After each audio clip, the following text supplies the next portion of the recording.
gas prices on the rise. It's making me think about getting an electric car. As fuel prices hit their highest in years, the U.S. considers a ban on Russian oil. It's ridiculous, so I just spent $90. Tonight, we're going in depth on what that could mean for your wallet. A crime of unusual proportions. It is troublesome and it's disturbing. Police investigating a box of human heads stolen out of a truck. A whirlwind ride. I barely found out about the sport a year ago. A Coloradan excelling at a little-known sport and making history in the process. And we begin tonight with the latest in Ukraine, where Russia's invasion has reached its 13th day. This is a live look from Kyiv, where it is now 7 o'clock Tuesday morning. The capital city still under Ukrainian control more than a week after many thought it would fall. And tonight, a U.S. defense official believes all the Russian forces it had amassed at the border have now crossed into Ukraine. And as Russia ramps up attacks on civilians, the Ukrainian president is repeating his call for a no-fly zone over his country. They need to be shot down.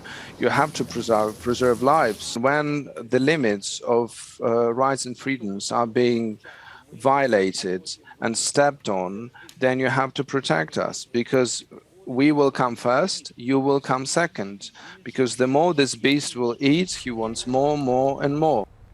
The U.S. and NATO are refusing to implement a no-fly zone over Ukraine because it would bring them into direct conflict with Russia. In fact, over the weekend, Russian President Vladimir Putin warned a no-fly zone would be considered an act of war. And the U.S. and NATO allies have hit Russia with numerous economic sanctions aimed at pressuring Putin to leave Ukraine. One key penalty yet to be imposed is a ban on Russian oil imports, and right now that is under consideration. Oil prices already at a 14-year high tonight, $121 a barrel. Banning Russian oil could drive that price higher. Last year, the U.S. bought 245 million barrels from Russia, accounting for about 8% of America's oil imports. Tonight, Denver 7's Sloan Dickey is live at a gas station here in Denver, hearing from experts about what a ban would mean at the pump. Yeah, Coloradans are definitely feeling the pinch at the pump when it comes to gas prices. Just to give you some examples of the average price per gallon of gasoline in Denver is $3.71. In Pueblo, it's $3.81. In Vail, it's up to $4 per gallon, and Durango takes the prize with $4.14 per gallon. Now, we spoke with drivers today, and they said they are all feeling frustrated with the higher prices at the pump. It's ridiculous, Sticker shock so I just spent $90. hitting Coloradans like Katie Corrigan, from the pump to the pocketbook. What is it, $4 a gallon now is what I'm seeing, so about a 25-gallon tank, so it's going to be pretty expensive. Prices across Denver nearing $4 per gallon, and when it comes to a full tank, I drive around for work all the time, so it's starting to definitely impact. discount gas stations like Costco seeing massive lines as drivers look for any relief they can get. According to AAA, gas prices jumped an average of 45 cents per gallon in the last week nationwide. Prices in Colorado average $3.75 per gallon. That's still lower than the national average of $4.06. It impacts my bottom line, yeah, which is, frustrating. Luke Maurer of Cosmos Pizza says it's impacting his ability to make money from his deliveries. I've got a certain budget because I'm filling up usually on like a weekly basis based on my regular thing. So every week, I'm seeing at this point, $15, $20 starts to add up, and that's less take-home pay. Economists say these prices won't ease up anytime soon. With the conflict in Ukraine and a potential ban on Russian gas imports, Americans could see these prices into the summer. Every industry is going to be impacted. Some are going to be impacted more than others. It's not just delivery drivers. Rideshare companies, airlines, and online retailers could all be increasing their prices as well. Food transportation, those industries that directly require gasoline and diesel would be impacted more. As the prices increase, I'll tell you though, it's making me think about getting an electric car. Coloradans are looking for anything to bring some relief. Now, some gas stations have higher prices than others. The online aggregator Gas Buddy has a map of where you can find the cheapest prices in your area. We've put a link to that on our website at thedenverchannel.com. Reporting live on Broadway, Sloan Dickey, Denver 7. And now let's get some of your thoughts on the topic. We asked, would you support a ban on Russian oil if it means higher gas prices at home? On Facebook, Jeannie says, yes, small sacrifice. Think of what the World War II generation sacrificed. We can do no less. Meanwhile, Jim questions the effectiveness, adding, let's look at the record profits the big oil companies are posting as a way to reduce prices. Now, Ann says more countries would need to join the U.S., saying the only way this would hurt Russia is if Europe went along. And listen, you can still join the conversation right now. Just leave your thoughts on our Facebook page or by emailing us at 360@thedenverchannel.com.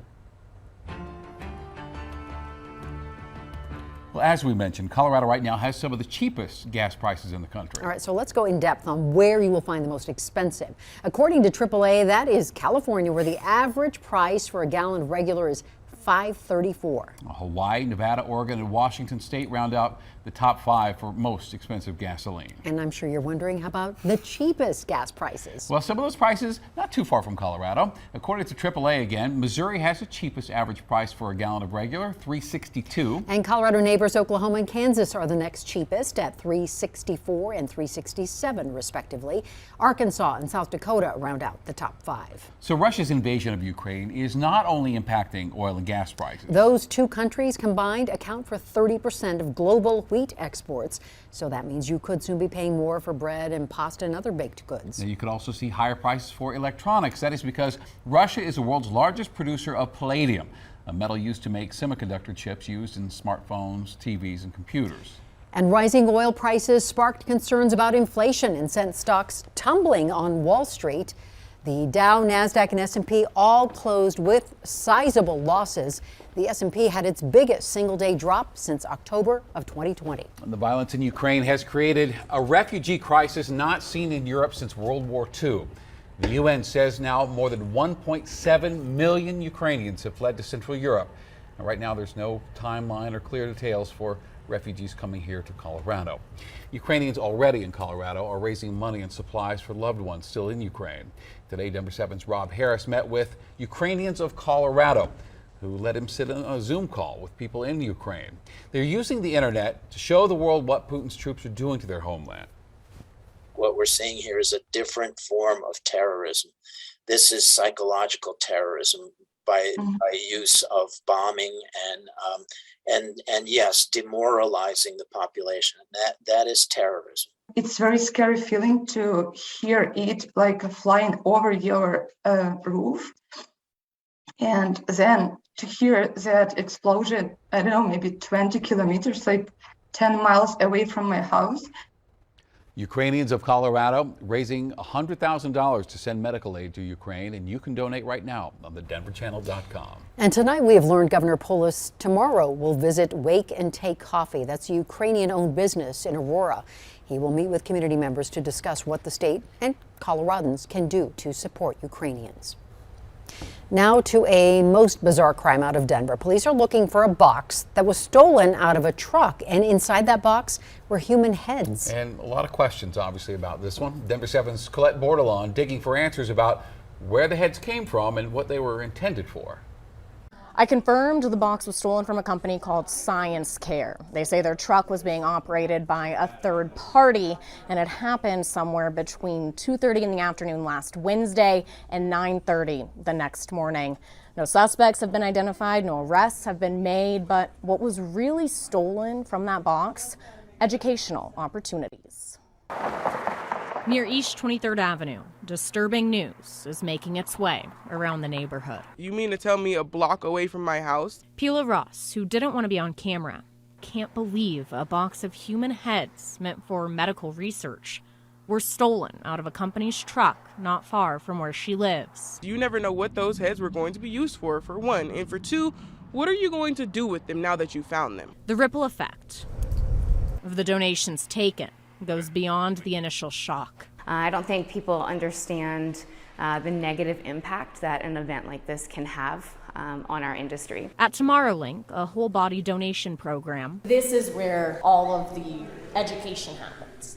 Yep, so this is our lab. Those who have passed on are helping those still here, something close to the nonprofit's heart. I love what I do. I lost my dad years ago. Understanding the gravity behind the donations, used for future first responders or medical professionals, getting them ready to piece together any healthcare puzzles. I know what you're talking about, where the pain's coming from, why it's happening this way. So it really just puts it more in a visual perspective than just blurbing out words. And while it wasn't their company that was stolen from, they know what that box contained.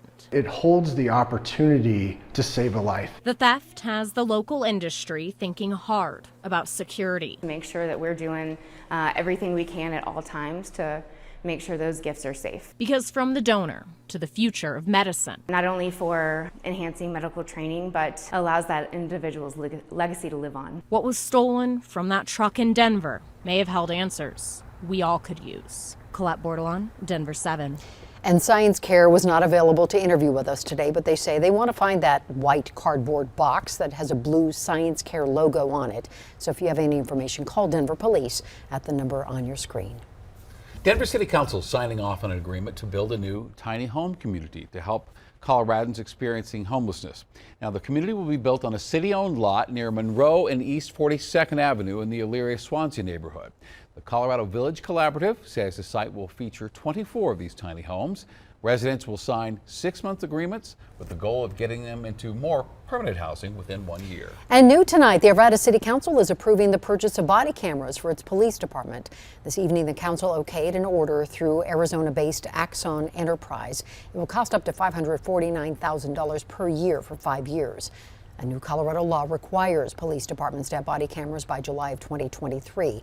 And Arvada police say they want to get cameras ahead of that time so they can make sure their program is functional. Kind of quiet for Tuesday, but a new cold front on the way. I'll let you know how much snow to expect for Wednesday. Making a name for himself. After the break, meet the Colorado team rising in the sport of bocce ball. Plus, Von Miller hints at a possible return to Denver.